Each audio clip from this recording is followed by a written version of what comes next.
I want you to name what a Goliath looks like in your life. I'm not going to ask you to share it with your neighbor. I'm not going to ask you to shout it aloud, but I want you to imagine, what does Goliath look like in your life? Because I know what he looks like in 1 Samuel. But Goliath shows up in all of our lives. And he looks a little bit different for each and every one of us. For some of us, he looks like resentment. It started with anger and frustration and has been built upon year after year until finally it has hardened our hearts. That's what Goliath looks like in some of our lives. For others, Goliath looks like grief. Grief that has never been dealt with, grief that lives on our shoulders like a burden, weighing us down day after day after day. For others, Goliath is an addiction to a substance or to a habit that one cannot escape. Can you name what Goliath looks like in your life? If you can't see him yet, maybe think about when he shows up. For some people, it's that feeling after watching the evening news and feeling your heart begin to race when it shows up the next morning when you put your kids on the bus and you feel a sense of anxiety you can't possibly explain. And for others, it's when you bump into that one person. If he or she is here, don't look in their direction right now, but you know who I'm talking about, that one person who just rubs you the wrong way and brings out the worst in you. We all have a Goliath in our lives. Can you name yours? The Goliath in 1 Samuel shows up during a battle. The Hebrew people are living actually the good life. For the first time in human history, the Hebrew people now have their own nation. Israel is yours. They have secured their borders. Everything is good until they are attacked by the Philistines. The Philistines come from the south, and they're hoping to go right up straight through the Hebrew land, the promised land, and divide Israel, divide and conquer. This is their intentions. And so the Philistine army is marching north, and so Saul summons all the Hebrew men, all the grown men, to come out and join the army, and they do. They ride south and they meet the Philistines. It's at the Valley of Elah is where they camp out. The Philistines on the south, the Hebrew people on the north. And then they wait. One wouldn't expect for this to happen, for the two armies to just simply camp out and wait for day after day after day. But here's the problem. The first group that attacks is likely going to lose because they're not on mountains, but they're on substantial hills. And so the moment you attack, you lose the elevated ground.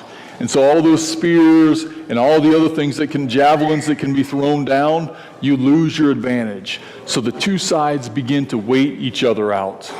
And as was customary of the day, to kind of pass the time and to hopefully raise up the morale of your troops, you would find the biggest, strongest champion you could find. And he would go down into the valley and call out the other side's greatest warrior, and the two would fight. Because if your champion can beat the other side's champion, it makes you look pretty good, doesn't it? So suddenly we see Goliath, the champion of the Philistines. He is 4.5 cubits tall. He marches down onto the ground. The problem, of course, is we're not really 100% certain what a cubit means. It means he's either 6'9" or 9'6", or somewhere in between. Okay, that's to be as precise as I can be. Others will claim they know exactly how. He's anywhere from 6'9" to 9'6". Now, if a really super tall person in the ancient world was 5'11", maybe 6 foot tall, even if he's 6'9", this looks like a giant. And of course, if he's larger than that, I mean, people have never even seen a person this big. He's not just really tall, he's also really strong. He's wearing a coat of mail that weighs 125 pounds. Now think about how strong you would have to be to just wear a robe that weighs 125 pounds. He's carrying these huge weapons. He's got this huge helmet on top of his head. He is a monster. That's the imposing, scary champion of the Philistines. And I know he's scary. I know he is frightening because do you know who the challenger, the fighter, the champion of the Hebrew army is? Nobody.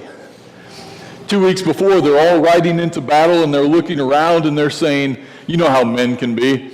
You know what? You're a pretty good warrior, but let's be honest. I'm the greatest person from our tribe. In fact, I'm the greatest warrior in all of Israel. You know, at least half of the men going into battle said, I'm the greatest champion in Israel. And then when it comes time for the champion to run onto the ground in battle, they see Goliath, and all of a sudden they turn, these same men, they look at one another and they say, you know what? You were right. You're stronger. No, you go. No, you go. Nobody wants to fight Goliath.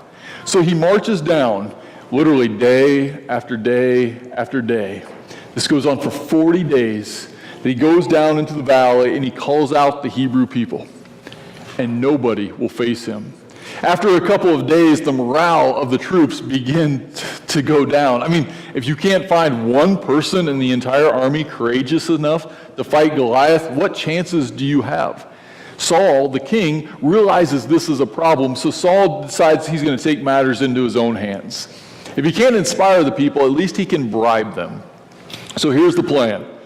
You fight Goliath, and you win, you never have to pay taxes again. That's what Saul says. Not one volunteer, nobody. He comes back the next day and he says, okay, you never have to pay taxes again, and I will make you wealthier than you can ever imagine. Still, nothing. So finally he comes out and he says, okay, here's the deal. You never have to pay taxes. I'll make you wealthier beyond your wildest dreams, and you can marry my oldest daughter.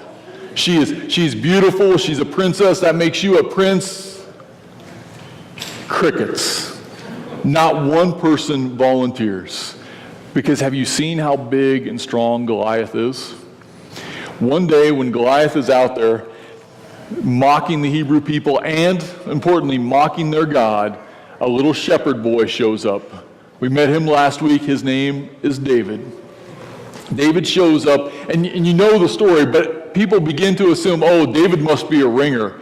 A young person, good with a sling, very heroic. They brought him into battle Goliath. No. Do you know why David is there? David is the cheese boy. I mean that literally. He's dropping off cheese for his brothers. The Bible is very clear. Cheese and bread and other supplies. Jesse has loaded up his youngest son. He's the youngest of 8. And he has sent him with supplies to feed his 3 oldest brothers who are old enough to be in the army. His instructions are clear. If they're at war, you get away, but if they're still in camp, you sneak into camp, you give the supplies to your brothers, make sure they're doing okay, and then get out of there. He's just dropping off supplies. He comes in and he drops off the supplies. He's talking to his brothers to see that they're okay. He's talking to Eliab. Remember Eliab? Big, strong Eliab. Maybe should have been the champion.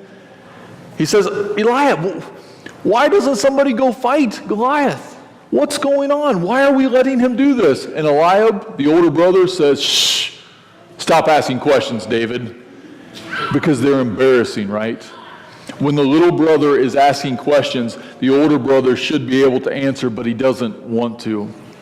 So finally, David takes it upon himself. Maybe it's because he's a little foolish. Maybe it's because he's overzealous or overconfident. We don't know what his motivation is. We just know that he goes to King Saul. King Saul, and he says, I'll be the champion. If nobody else wants to fight Goliath, I will. Now, I am not a fan of King Saul. I've made that abundantly clear. He is an awful, awful king. But even here, I sympathize because he's in a tough situation, right? On one hand, he doesn't want to send David, who's probably a 12 or 13-year-old boy, into battle against a giant. He knows that David is going to be destroyed in 15 seconds tops. The moment Goliath gets his hands on David, it's all over. At the same time, he knows what's happening to his troops. The morale is going down each and every day. Somebody has to fight Goliath, even if it's going to be a boy. Maybe that outweighs what's going on. And so finally he relents and he says, "Go, okay, David, you can go into battle. You can be our champion." But the first thing he's going to do is as you've heard in the children's sermon, he loads David up with armor and he gives David his own sword.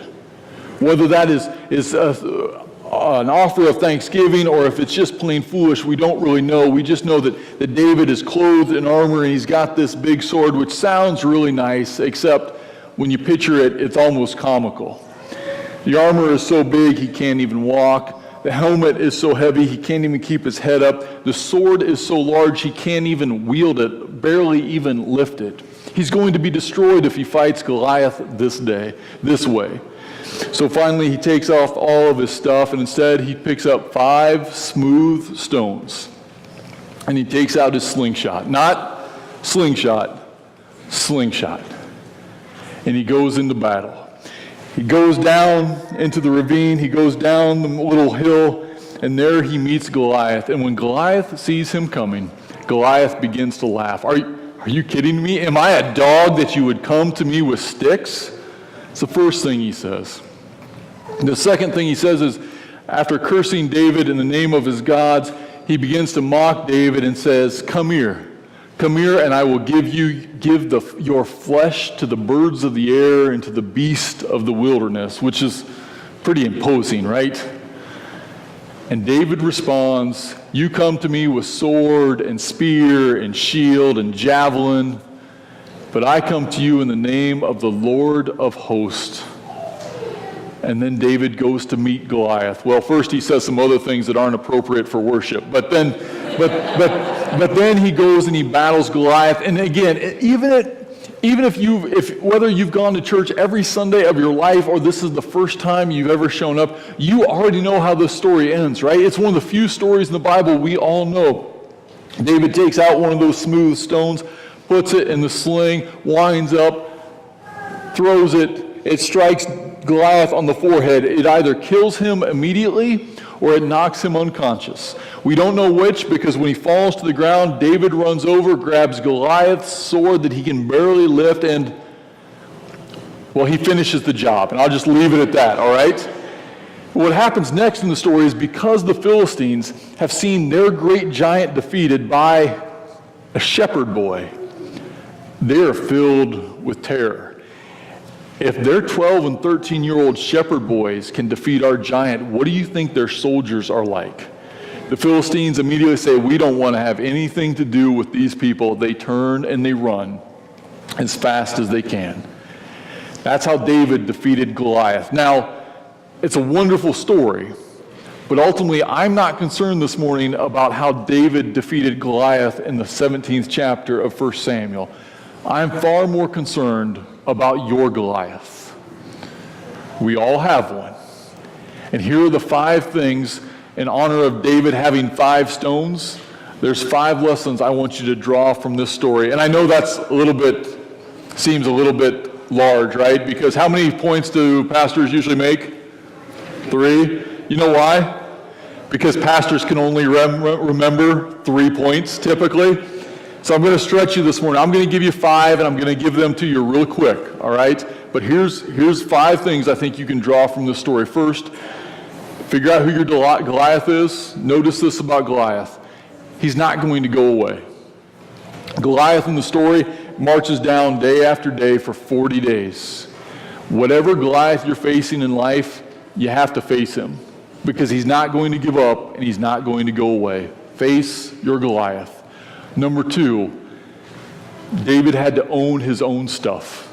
He couldn't be Saul going into battle. He puts on all of Saul's stuff and he's going to get destroyed. He won't even be able to walk into battle. We have to own our own stuff. And what I mean by that is, if you carry bitterness and anger around, or you're facing some sort of addiction or whatever it is you have in your life, it is very tempting for us to look and to say, well, the reason I carry this anger is because what so-and-so did to me at this point in my life. And that may be true, but eventually you have to own this anger as yours and let that go.